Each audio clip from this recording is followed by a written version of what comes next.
In one of the most powerful and memorable moments in television history, the Doctor turns the cold-blooded murder of his daughter into a beautiful lesson on compassion and forgiveness with 3 simple words: I never would. As he holds a gun to the head of the man who, moments ago, shot his daughter in the chest, just for a moment you wonder if this could be the moment when the Doctor gives in to sadness and anger, but instead he turns his tragic loss into a skillful means to bring 2 warring peoples together in peace. If we are able to take a step back, we will see how this drama is so very relevant to the world today. The crisis that faced the 2 sides in a far-off fictional world is exactly the same as the one that exists for all humans on Earth today: the misunderstanding and misuse of religion and faith to forcibly gain control of a population. We see the Islamic world tearing itself apart as Sunnis and Shiites fight over whether or not one needs an intermediary between man and God. This has led to enormous suffering and bloodshed as millions have died in the struggle. As terrible as this struggle is, there is an even worse conflict raging today throughout much of the Western world: evolution versus creationism. To show how serious this problem really is, here are the words of another doctor, Richard Dawkins, as he describes the true scope of the issue. Imagine you are a teacher of more recent history, and your lessons on 20th century Europe are boycotted, heckled, or otherwise disrupted by well-organized, well-financed, and politically muscular groups of Holocaust deniers. Unlike my hypothetical Rome deniers, Holocaust deniers really exist. There are vocal, superficially plausible, and adept at seeming learned. They are supported by the president of at least one currently powerful state, and they include at least one bishop of the Roman Catholic Church. Imagine that, as a teacher of European history, you are continuously faced with belligerent demands to, quote, teach the controversy, unquote, and to give equal time to the alternative theory that the Holocaust never happens, but was invented by a bunch of Zionist fabricators. Fashionable, relativistic intellectuals chime in to insist that there is no absolute truth. Whether the Holocaust happened is a matter of personal belief. All points of view are equally valid and should be equally, quote, respected, unquote. The plight of many science teachers today is no less dire.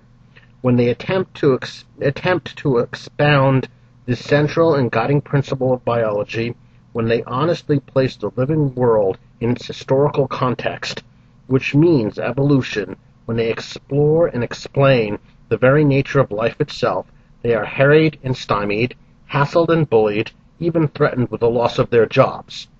At the very least, their time is wasted at every turn. They are likely to receive menacing letters from parents and have to endure the sarcastic smirks and closed folded arms of brainwashed children. They are supplied with state-approved textbooks that have had the word evolution systematically expunged, or browbeaten into change over time. Once we are tempted to laugh this kind of thing off as a peculiarly American phenomenon. Teachers in Britain and Europe now face the same problems, partly because of American influence, but more significantly because of the growing Islamic presence in the classroom, abetted by the official commitment to, quote, multiculturalism and the terror of being thought racist. Evolution is a fact, beyond reasonable doubt, beyond serious doubt, beyond sane, informed, intelligent doubt. Beyond doubt, evolution is a fact. The evidence for evolution is at least as strong as the evidence for the Holocaust, even allowing for eyewitnesses to the Holocaust. It is the plain truth that we are cousins of chimpanzees, somewhat more distant cousins of monkeys, more distant cousins still of aardvarks and manatees, and more distant cousins of bananas and turnips. Continue the list as long as desired. They didn't have to be true. It is not self-evidently tangologically obviously true, and there was a time when most people, even educated people, thought it wasn't. It didn't have to be true, but it is. We know this because a rising flood of evidence supports it. Evolution is a fact. No reputable scientist disputes it, and no unbiased reader or listener will doubt it.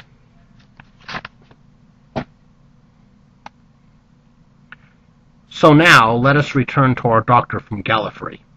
At the very start of The Doctor's Daughter, he makes a comment about the core issue of the conflict being a creationist and is verbally attacked for not believing in the one true cause. And this is why the teaching of strict creationism to children, at the very least, is criminally negligent. There's no doubt that the world faces many critical issues that require immediate and focused attention.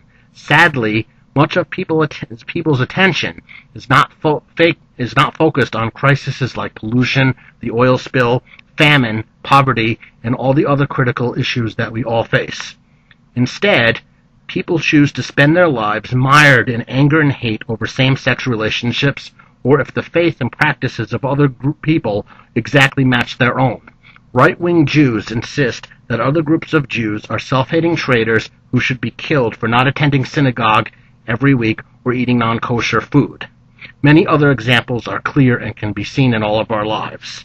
In addition, we as humans will be unable to improve ourselves without a clear understanding of what humans are.